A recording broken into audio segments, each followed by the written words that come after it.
I'm Yasmin Gagne. I'm Josh Christensen. And this is Most Innovative Companies.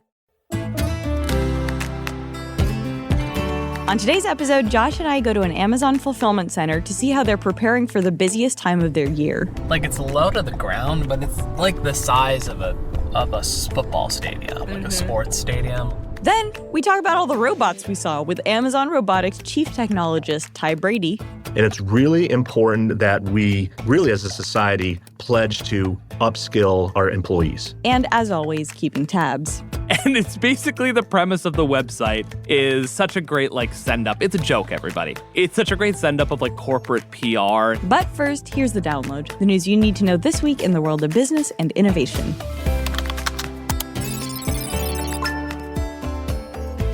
Intel CEO Patrick Gelsinger resigned on Monday. The once successful tech giant has ceded ground in recent years to rivals, including dominant AI chipmaker and MIC company NVIDIA. In other CEO resignation news, Carlos Tavares resigned as CEO of Stellantis, which owns Chrysler and Jeep. The company is one of the largest automakers in the world. His resignation came amid a decline in profits and slumping sales in its key North American region. And speaking of cars, the Biden administration announced that it would lend almost $7 billion to help build battery factories to supply vehicles made by Stellantis. Build back better. The loan would finance 2 battery plants in Indiana that are being built by StarPlus Energy.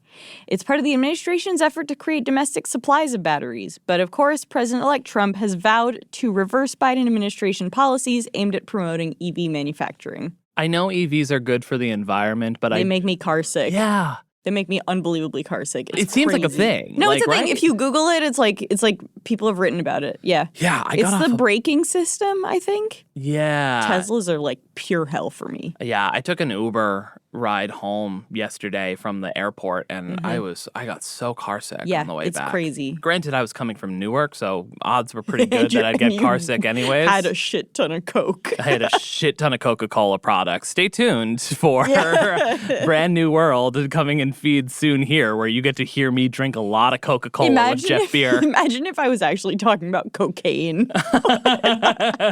We'll get to Hunter Biden later.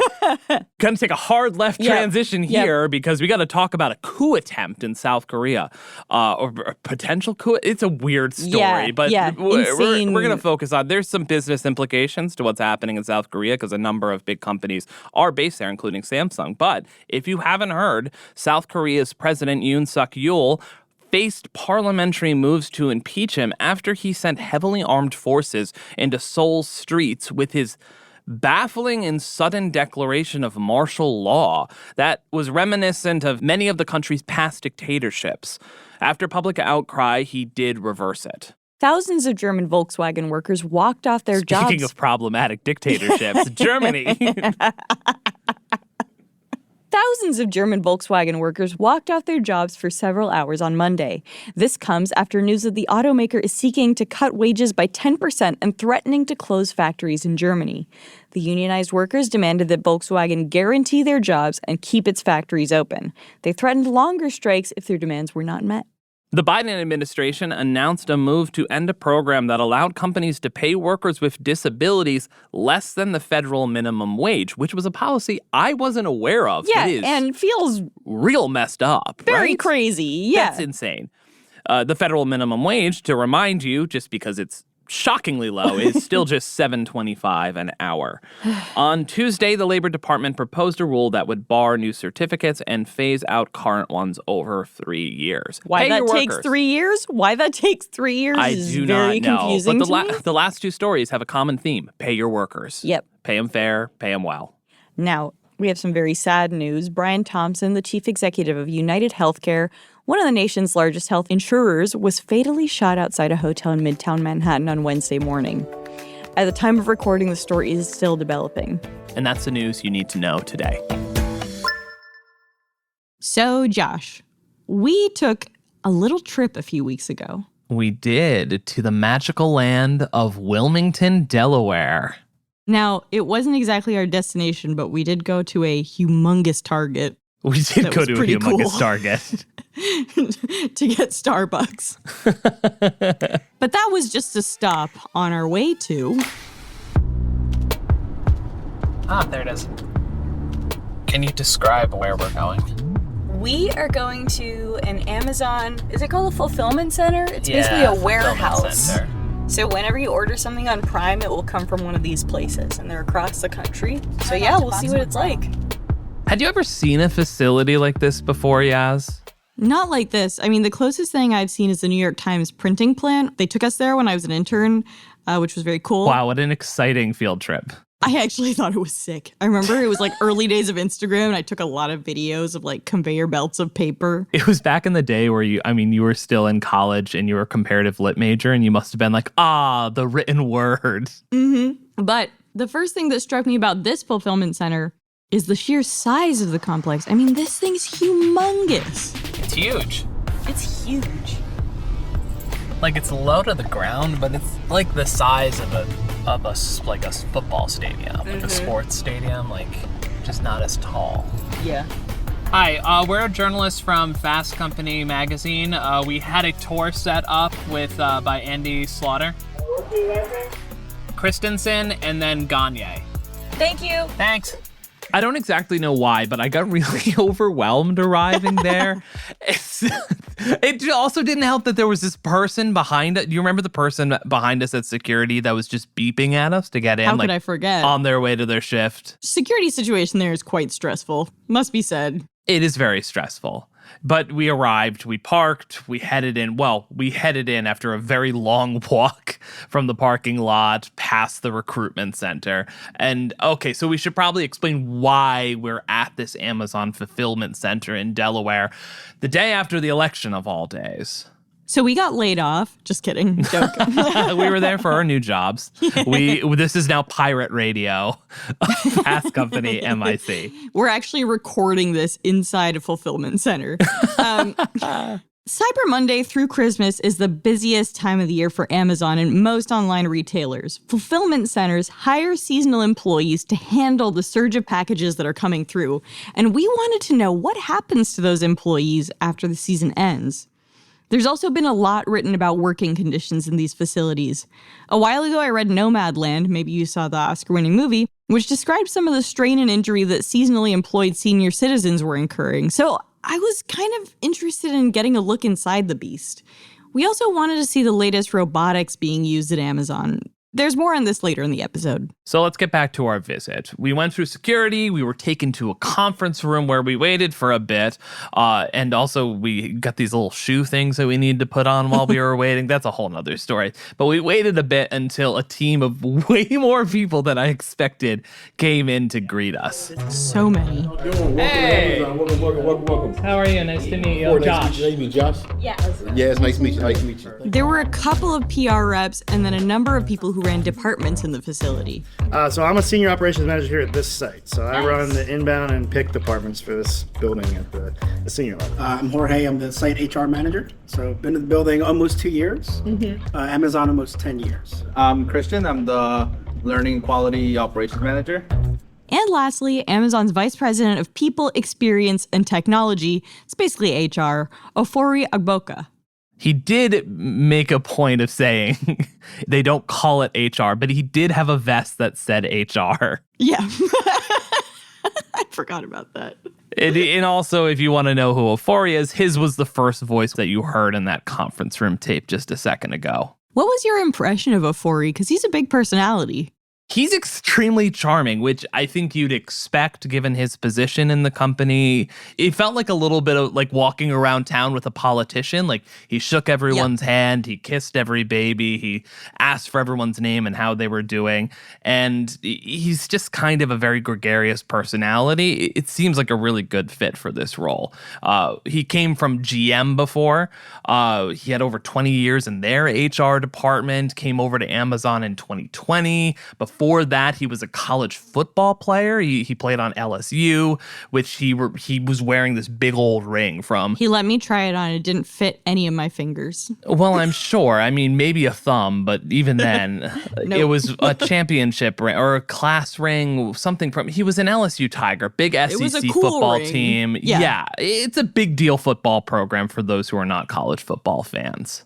But I think wrapped up in all that charm was a very media-trained message. Oh, yeah. Basically, the message he sort of hammered home throughout the whole tour was Amazon is a great place to work. Yeah. And throughout our tour, he could not stop touting how inclusive the company is. We bring employees from all walks of life, whether it's you could be furloughed, you want to just try something different, military. You come with the desire and the will. Hey, let's work. Let's go. Let's have fun. He also talked about the investments Amazon has committed to workers. We're excited that this year we invested $2.2 billion in wages for our frontline workforce. It's an investment he says is going into day one benefits for full-time employees.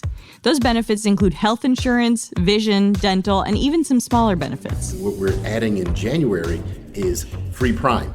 So it's bigger than a discount Prime for all our employees. So keep giving us money. that's the Prime. That's, who knows, the cost factor isn't even added to that. So you add the Prime benefits with the free shipping and the access to all the entertainment and the video streaming. So we're excited about that for our employees. But the main message of Fori and the Amazon team was trying to convey, to me at least, throughout the tour, was about the health and safety of their fulfillment center.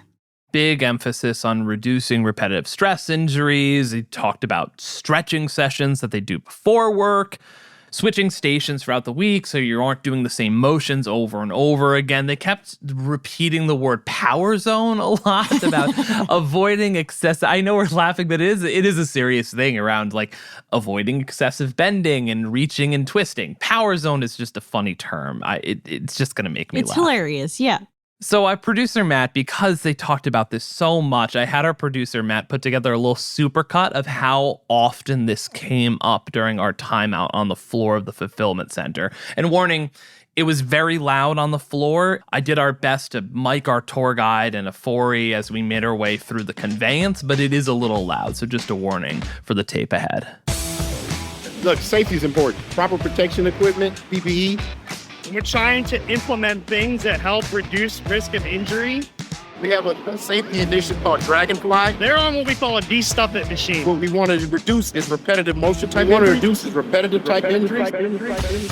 Being out of your power zone, having to get down directly in the power zone to be a team member. We want to keep people in their power zone. Repetitive. Wrist circles, neck turns, lumbar rotations, ankle rolls. They do ergo assessments all the time. In-house injury prevention specialists actively stretch the parts of the body that you're going to be using while you're out there every morning.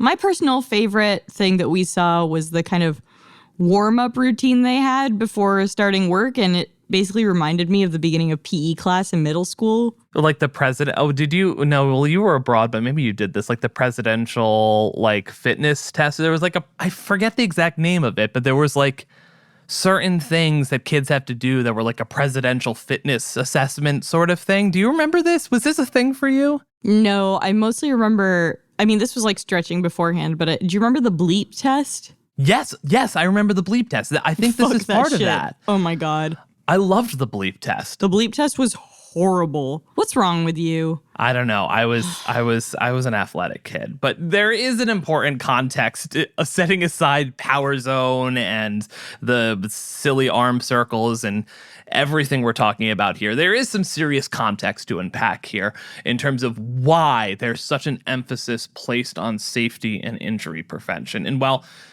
Amazon has come under fire on a number of occasions for working conditions and treatment of workers. Just a few examples, there's a number of them. So there was a survey by the University of Illinois Center for Urban and Economic Development of Amazon employees from 2023, where data suggested that injury and pain at Amazon is far more widespread than originally thought in warehouses. There's another report by the U.S. Department of Labor, which found Amazon exposed workers to unsafe conditions and ergonomic hazards at a number of warehouses, including in Colorado, Idaho, and New York. That's from 2022 and included citations from OSHA. In 2021, there was a report from the Washington Post that analyzed OSHA data that revealed that warehouse workers suffered serious injury at nearly double the rate of warehouses run by other companies. And even just this past Friday, on Black Friday, there were strikes across more than 20 countries by Amazon workers to protest working conditions and pay equity at Amazon fulfillment centers like this one. All this to say, there is a good reason why the team we met at Amazon was hyper-focused on highlighting worker safety initiatives. The HR people emphasized Amazon Robotics' role in ensuring worker safety during the tour, and they claim that this is because these robots will replace or augment more labor-intensive tasks. Let's jump back into our tour. We'll get into more about this later. Ofori and the team took us upstairs to see where they sort and pick items. We'll step into the station right here. The first robots we saw were called Proteus, and yes, Amazon has a lot of kind of grandiose names for their robots, but Proteus robots operate in a giant fenced area, and they basically look like giant Roombas driving around big stacks of items. The system actually knows where to send totes. I can specifically tell a tote to come to what station, but what's really unique about all the UI that happens in here, the AI, is that when I scan a tote, what happens in the background, when you scan a tote, all of the size and weight information gets registered in the system. We have a back-end system that's going to then assign pod faces to the employee that best match the units that are in front of them. So it's not a guessing game. Everything's done very intentionally from both the balance of inventory, but also make sure that we present the right pods to the right size items. When the pod shows up, the team member will be, you see this green dot on the sled here? That is telling you that this pod face, that tote has the best unit that should fit inside of this pod face. When you scan that unit, a white light will pop up on the face itself and recommend what bin to put it in. So there's a lot less decision making that has to happen. It's very simple for our teams to be able to get it in there and again, drive quality assurance. I thought Proteuses were kind of cute. Kind of cute. I mean, they were massive, zipping around robots. Or it was kind of insane. I mean, it's really impressive. Maybe I'm naive at this point, but I am still really just like kind of like a little kid with robotic stuff. It's totally. just something where I see it and I'm like, wow. Look at the like, robots. The future is now. There are hundreds of these robots and these huge totes stacked on them, just zipping around. And like the traffic control of this alone was incredibly impressive. And traffic control is all done through generative AI as well. Yeah. These pods that you're stowing in, they're roughly the size of a taller industrial refrigerator, like 10 feet tall. And it looks like they're on a fixed kind of pathway in there. They move at right angles. Is that correct? So this is a great call out. So how the floor works, it's tough to see, but you can see there's a little QR code. We call them fiducials. Each one of those barcodes is given a dollar value. Very interesting how we assign a dollar value to it. But the back-end system will say from storage to pod, what is my cheapest route to that location? And it will follow that route. And it does. It moves at 90-degree angles. The robot itself can actually spin the pod before it presents it here to make sure it's giving you the right base. And then it goes and takes it back into storage. And all these can travel freely underneath of all the storage containers so that way they can pick up exactly what they need. So after that, we went back downstairs to see another one of the robots called Robin. Now, the Robins look a little bit more like how I imagined robotics would look in a shipping warehouse. All right, so this is a Robin. We talk about efficiency. This is not a very fast process, but it's effective. It's improving quality assurance. So what's happening here is packages come through this collector, they divert down this chute, and they're fed in front of the machine here. This machine has, I think, 4 or 5 different cameras on it that can see the label no matter where it's placed. And it looks like a big claw. Yes. Well, so these are actually suction cups. Oh. Yeah, they're suction cups. So we don't damage the product at all when we're picking it up. It's all air suction cups, and it only applies suction to the parts of the cup that need it to try and reduce wear and tear on the cup itself. Okay, let's stop here. By this point in the tour, we've seen just about all of their process, and our ears were ringing from all of the noise around us, as I'm sure yours is from listening to this tape. There's 18 football fields worth of conveyor belts, 1 million packages inbound every single day and a surge coming for the holidays goes through one of these fulfillment centers. But the elephant in the room when it came to robotics and AI everywhere is how many jobs could this technology eliminate? We tried to get in touch with Amazon union organizers to ask what they think about the robotics at the warehouses. By the time of recording, we haven't gotten to speak to them about it, but we found an NBC News clip a year ago with an Amazon employee, Christine Mano, talking about the tech. I just really feel this is Amazon's attempt to focus their attention away from those of us that have been injured and are fighting to get medical care and fair wages and safer working conditions. I wish they would spend their money in just making it a safer place to work for the rest of us, you know, those of us that need jobs and need a paycheck, you know, rather than coming up with technology that could push some of us out the door. So we wanted to learn a little bit more about job creation or lack thereof, safety or lack thereof, and tech at the Amazon warehouses. That's why we spoke to Ty Brady, Amazon Robotics chief roboticist, a few days after our tour of the Amazon Fulfillment Center. But before we get to that conversation, we're going to take a quick break.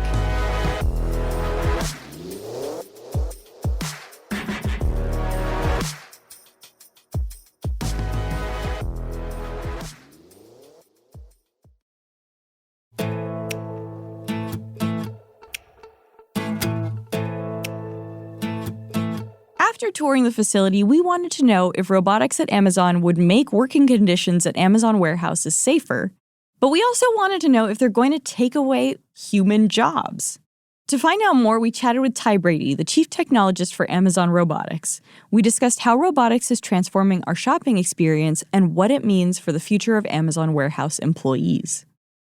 So when we toured the warehouse, we saw a bunch of robots called, and I gotta say, you guys went really grandiose with these names. Proteus, Titan, Hercules.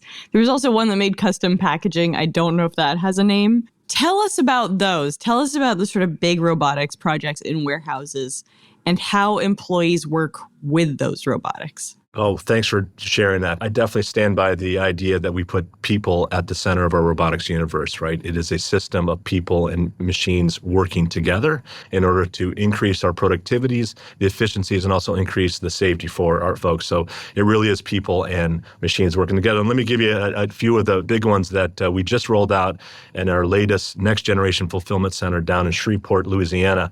It's really exciting to see all these in concert with each other and also returning value, right? So we have a large storage cell that we call Sequoia, and these are containerized goods. All the goods that folks are getting ready for the holidays, we will store those by the millions in a fulfillment center, and we can move those goods on demand using AI systems to actually bring the goods to our pickers, to our stowers, to folks that will actually pack these items out. And this is maybe 3,000 or 4,000 robots in concert with each other, working together in order to bring the world's largest selection of goods for our customers.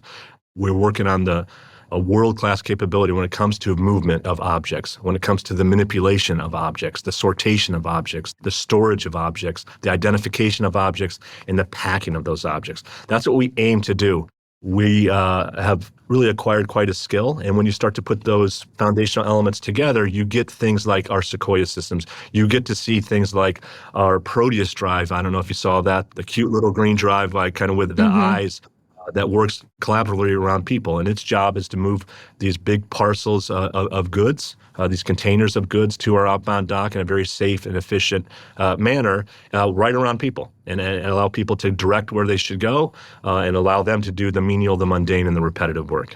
We went to the fulfillment center, and it's hard to understate how enormous that these facilities actually are. And a lot of the robotics and the machinery in there, I think they said there was like 18 football fields worth of conveyance in the fulfillment center. I mean, how much are you really just thinking about, like, we need to cover space as much as anything when we're talking about robotics? It's a great observation, and we have some really giant buildings as well. We have up to 3 million square feet. That is a lot of football fields for sure. That's all the square footage.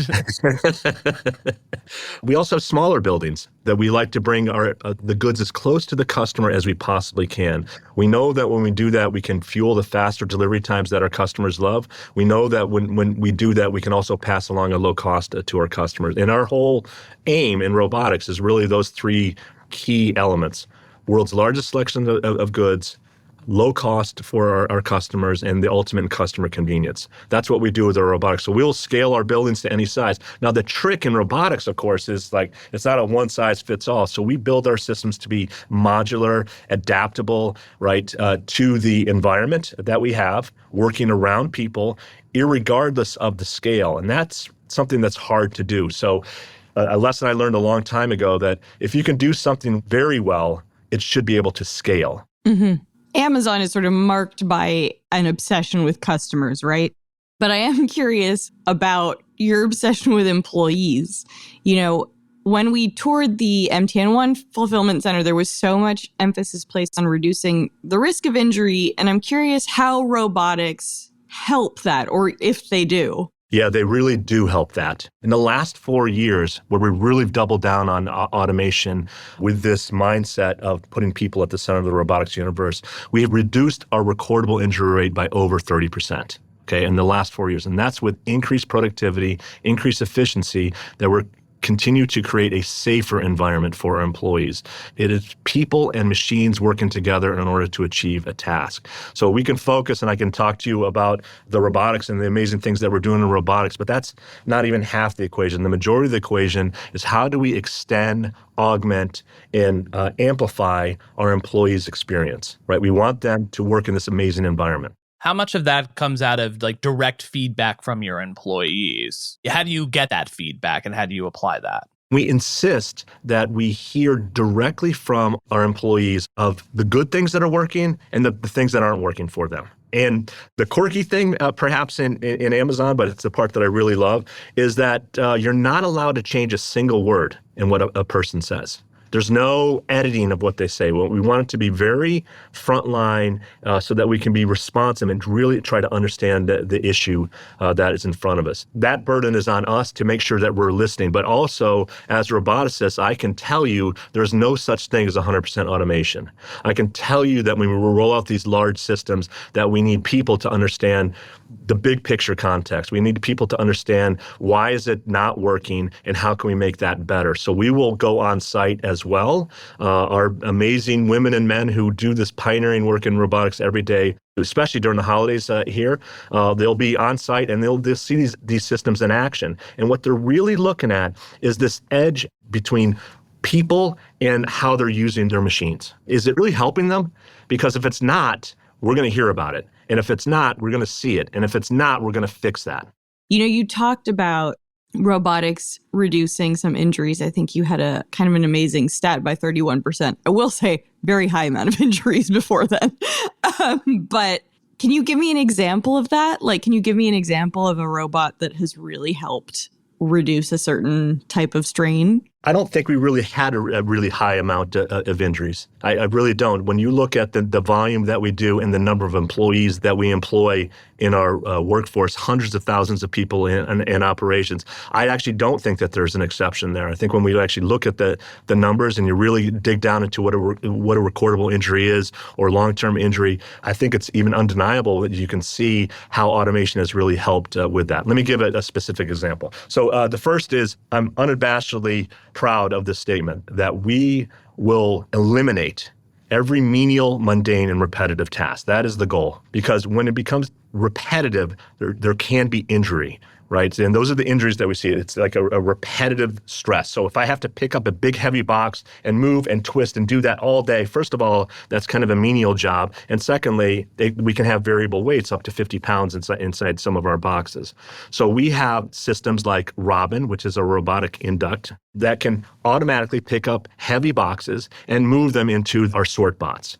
We have a system, another bird called Cardinal, that can pick up a variety of heavy boxes, look for damages as well for the boxes, and then play the ultimate game of Tetris and put them into these containers that we move into out of trucks. And probably one of the best examples where we're getting immediate signals right now is our latest storage solution that we call Sequoia. It is a containerized storage system where it's a goods to person, right? So instead of a person walking miles to go get the goods and then putting it into a cart, and then they get another good and they go into a cart and they bring it all the way back and they pack it out, we turn that on its head with robotics. And we said, well, what's a better way? And what we do is that we actually move the goods on demand. So you go on to Amazon.com, we figure out what building it is in, and then at just the right time, we'll move the right pod of goods that actually has your order inside it, and we'll bring that to a person, eliminate the walking.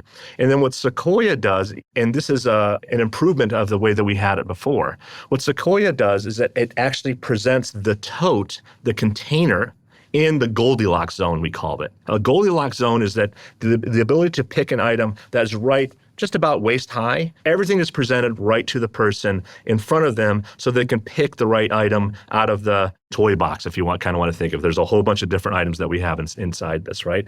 That container goes back into the system. The item gets passed down to be packed out. So where's the big savings there? Well, a person doesn't have to actually get on ladders, reach down on their knees. They don't have to pick up heavy boxes. They don't have to do repetitive turns. And then, I'll maybe even save the follow-up question. It's like, well, what happened to those people that were doing those jobs? They're doing so many other things inside of our buildings, right? They're understanding that with a higher focus of how flow of material should happen inside the jobs. They're commanding their own fleet of robots to do the job, and they're overseeing it as a supervisor. We're creating new jobs for people to actually work on the robotics and to maintain the robotics. It sounds like those new jobs that you're creating require maybe more skills. And I know that Amazon offers some free training. How many unskilled jobs do you think you're going to eliminate, in the next 5 years? And how many skilled jobs do you think you're going to create as technology improves? I don't view it as eliminate jobs, but I do see jobs changing. And it's really important that we really, as a society, pledge to upskill our employees. The age of generative AI is here. We need to invest in our employees. We see that. We see change. As you walk through the buildings, for example, I'm sure you saw a lot with your own eyes of these menial, repetitive jobs, right? The mundane, the monotonous jobs. I want to eliminate the tasks, but I want to repurpose the people to do other things inside the building. So with that, you have to have a pledge. You have to be committed to upskilling your employees. And I'm super proud of the fact that we've committed more than $1.2 billion in our 2025 upskilling pledge, right? That's for over 300,000 employees inside of our network. They get prepaid tuition. We'll do career choice, a program, I should say, right in our fulfillment centers where those that are interested in technology or actually anything in their career, we will help pay for, and we'll help bring that education to them. Another program that we do that is actually really exciting and has taken a lot of interest is our robotics apprenticeship program. So as people become more familiar with these systems that we are rolling out every day, people actually want to work more with them, and they want to understand how they work. So in one way that we can do this is through our robotics apprenticeship. And when they do that, not only do they scratch their curiosity, but they also get a significantly higher pay. I want to talk a little bit about a partnership you have with Agility and the Digit humanoid robot. Where are you with that now? And what are you looking to do through that partnership? Yeah, it's a partnership with Agility to understand really bipedal motion. Remember I said the foundational capabilities that we have, one of them is movement, and to understand the various forms of movement. We have the world's largest fleet of industrial mobile drives out there. We have more than 750,000 of our drive units out there working each and every day. They're on wheels. What could we do with a bipedal movement? We're learning. We are a very experimental company for sure. We love to test and try new things. So we're learning what bipedal can do for us. With all of the automation, I know there's some estimates out there in terms of what job loss could be around this. And then this idea of a humanoid robot that walks around. I think anyone listening to this could be pretty skeptical about claims that Amazon isn't trying to replace workers. We talk about this customer obsession that Amazon has. Being lower priced, well, at some point, are these robots going to be more cost effective than some of your human employees? Like, at some point, those are in conflict there. So, I mean, with this program specifically, with the Digit humanoid robot, what would you say to those skeptics around your claims of not wanting to replace workers? Sure. More robots, more jobs. We have the data that proves that since I've joined the company. If you continue to track how many of these robotic systems that we're deploying, for example, in Shreveport, we have 10 times the amount of robotics that we've ever put in any one building. We're creating new jobs. We've created hundreds of thousands of new jobs because of our productivity due to robotics, of how we're framing our relationship between people and machines that is symbiotic, that they work together, right? So when you reframe your relationship with people at the center of the robotics universe, when you think about it in that light, then what you're doing is that you're extending human capability. And when you extend human capability, it allows you to be more productive. And when you're more productive, for us, the value is very simple: low cost, the world's largest selection of goods right to the customer's door, that you then gain revenue. And when you gain revenue, what you do is you invest in two areas: your robotics, so that they can help people, and the second is in people themselves. When you do that, you're actually creating new jobs. So, for example, for those skeptics that are out there, and I understand, and believe me, people see bipedal or humanoid form robots and they freak out a little bit. I understand that. But when you do it well, it blends seamlessly into the background. When you do it well, you're just using technology for you to do your job better, and we can also create a safer environment while you're doing that job. So that allows you to be more productive.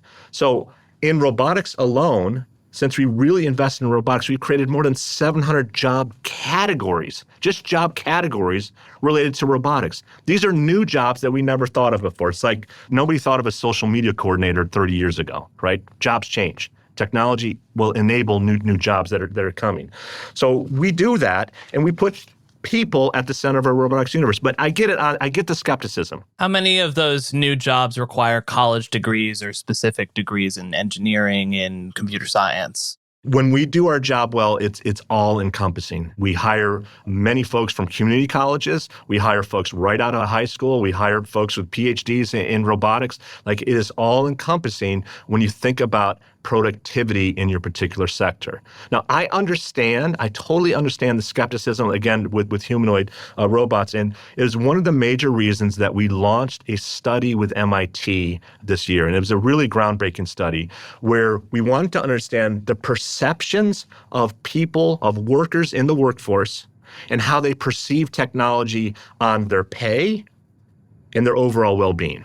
We just got the study back, and there's a lot to learn from it, okay? The first is that it was very validating for our point of view when it comes to people and machines working together, because we see that when people are exposed to technology, and we see that when people have frontline experience with technology, they're more optimistic about their pay and the benefits. As a matter of fact, 60% of those folks surveyed were optimistic about the future of AI and the future of robotics. But you're asking for people's perceptions. I guess we're asking, like, hard numbers. Happen. Yeah. Yeah. Well, perception matters, right? Because if people start to reject the technology that they don't want to do that, then they're not going to adopt technology. And when they don't adopt technology, they're not going to be as productive. So what's going to happen, I believe, is what we've seen in the past. When you do robotics right, when you put people first in your robotic systems, it's very hard to do. As a roboticist, it's very hard to build the machine that's going to integrate into the human environment and not ask our people to integrate into the machine environment. Mm-hmm. So think of it as a tool that enables people to do their jobs better, more efficiently, more productively, and then the onus is on us to make sure that we take care of our people. I want to talk a little bit, because we're coming up on the holiday season, about seasonal workers. So I know you have, obviously, programs where people can join apprenticeships. But when it comes to seasonal workers, they're probably not there for long enough. Have robotics changed the way you hire them or the amount you hire? Yeah, it's a really good question. What robotics is allowing us to do is the new worker, the worker who literally walked in that door, our systems are now gaining the ability to kind of upskill them faster, allowing them to interact with the systems. They're a lot simpler for people to use. And when they use them the right way and efficiently, then it's a win all the way around for our customers. But it's always hard to predict the growth that we have. Last year, we had a record season. We had to prepare ourselves for a record season. And our employees that walk through that door, they're ready to go, and we have our robotic systems that will help them. And then we also have another upside, even for this temporary workforce that's walking in, that a third of them will stay with us for long term, right? So they don't necessarily have to go. If they're really enjoying the job, if they really are sharing our mission and vision as well, then they stay around. You mentioned earlier the Shreveport Fulfillment Center, which has 10 times more robotics and AI, I think, than other centers. Is that the best way to describe it? That's right, yeah. What are the most exciting things coming out of there? It's really exciting that, first of all, we can create 2,500 new jobs in Shreveport. Those are 2,500 brand new jobs. And we're seeing the mix of jobs actually increase towards the apprenticeship side, the technical side as well. And we're upskilling our employees there to further extend their education and their learnings and their own curiosity and taking their own career growth there. So I love that when we go down and see it. That's the people side. The technology side is also, this is our first real next generation building where we're bringing all of these individual products together under one roof. And to see them integrated is both super exciting and also super challenging, right? You think that you understand your system, and we do, but when you put that in a system of systems, you have your own interfaces and your own boundaries to understand how to move those goods, how to identify those goods, how to sort those goods quickly and efficiently while also creating a great customer experience and a great employee experience. That's what we're learning right now. We are an experimentalist company. But what we're seeing is the following ROI. We're seeing immediate ROI. When we pull these systems together, we're seeing a 25% faster order fulfillment. So as compared to our other buildings, we think that we can get the goods to you through that building 25% faster. Do we need packages that fast? Listen, I order a bunch of stuff on Amazon. Everybody does. I order next day shipping. Sometimes I've ordered stuff and it gets there the same day.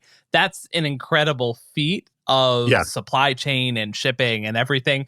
But I often find myself thinking, did I really need that immersion blender the next day? Could I have waited 3 days?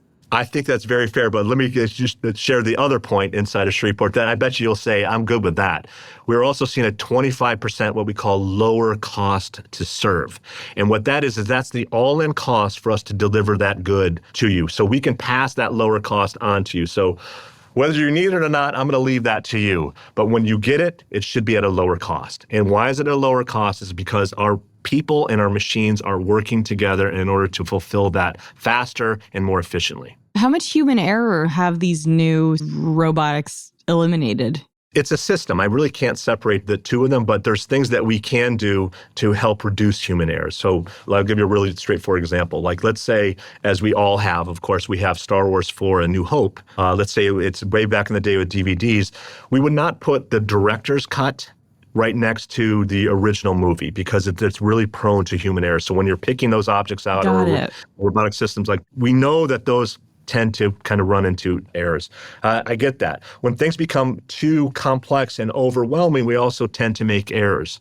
When we ask people to move too fast and to move with speed, that usually is a bad scenario. So actually, what we try to do in our robotics is actually slow people down, let them think about the task at hand, because we're asking them to think at a higher level. We want them to have more focus on the job at hand and let the speed happen through our machinery. One more question, which is about the environmental impact of all of this innovation. You know, we saw some things in the center that were really impressive. For instance, like the custom packaging to basically reduce the amount of cardboard used that is made by robots. But I have to believe this requires a lot of energy. I mean, it's something we talk about with generative AI all the time, which is, you know, you killed like 5 trees to make shrimp Jesus. Yeah, right. What does that look like? I'm very optimistic. here. I am actually extremely optimistic. The first is that Amazon was the first to sign up and really invent this 2040 pledge when it comes to what we call our climate pledge. Like, we pioneered that, and we stepped up, and we take that very seriously of what we're going to do. And I give you examples. We're removing plastic inside most of our processes, right? So the air pillows that you used to see, you don't see plastic air pillows in anymore. We're going to be replacing that with 100% recyclable paper. Like, just little things, but remember, little things at the scale of Amazon are really big things. As you mentioned, having our boxes cut to size, you're like, well, what's the big deal? I'm only going to save 2 inches on a box. Well, that is a big deal when you're in the billions and billions of packages every year, right? For sure. We think about our overall power footprint when it comes to our fulfillment buildings as well, right? We're going to have renewable energy power our buildings. That's the pledge that we're on. So that's not happening yet, but you have pledged to make it happen. We have pledged towards, and we're seeing some really great, I'd say, momentum that way for sure. We have committed more than 100,000 Rivian electric vehicles for our fleet to get out there and do deliveries. And we're collaborating with the U.S. government of, how can we develop new materials? How can we think about recycling when it comes to our products? So it's something that I take very seriously. I'm the, father of two daughters. It's definitely what we talk about inside our house. It's something our employees take very seriously. And it's something that we're seeing in action today. And robotics can actually really help with this. Ty, thank you so much for coming on the show. Thank you, Yaz. And thank you, Josh. I really appreciate being on the show. It was a really fun conversation. Thank you. Thanks, Ty.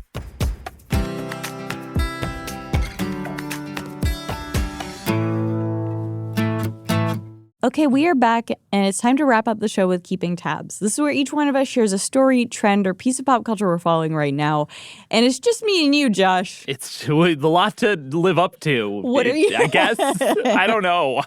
It's weird without a third person. Yeah.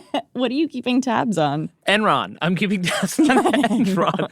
Enron's back, baby. Well, no, they're kind of back. So if anyone missed this across social media platforms on X and Blue Sky, Enron started trending because there was Do you think we have Gen Z listeners who don't know what Enron is? Oh, I'm sure we have Gen Z because they went bankrupt 23 years ago. Our interns are younger than Enron is dead. So Enron, for those who don't know, is an old energy and commodities company.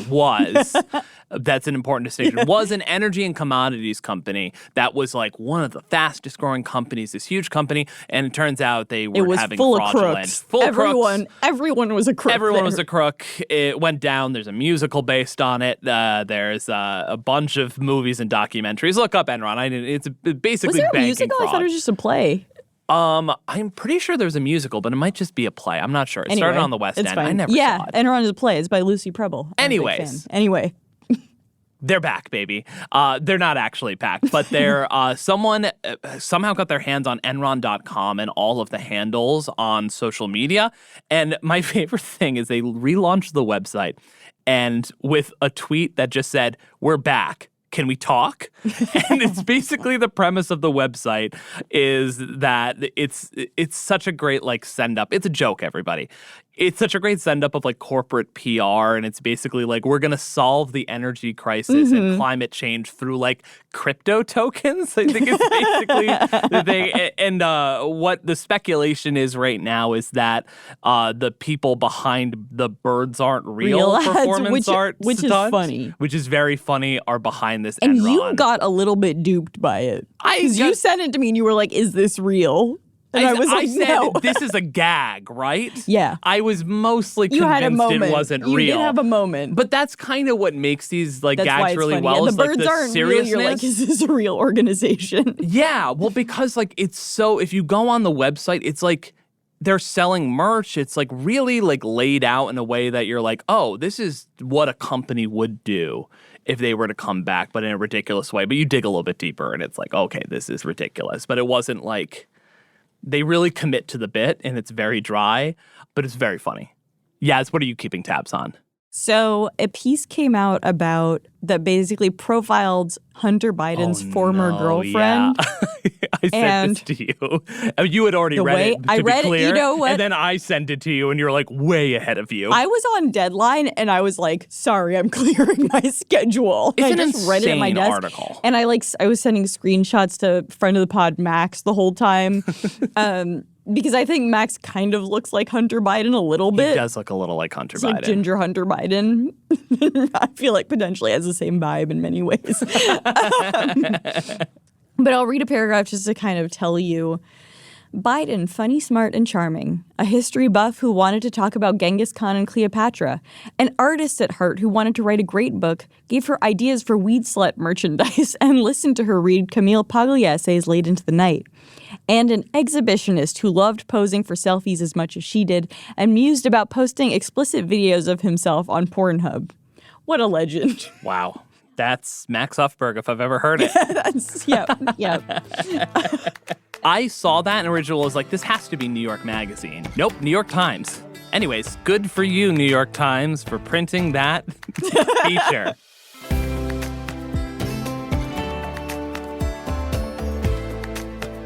And that's it for Most Innovative Companies.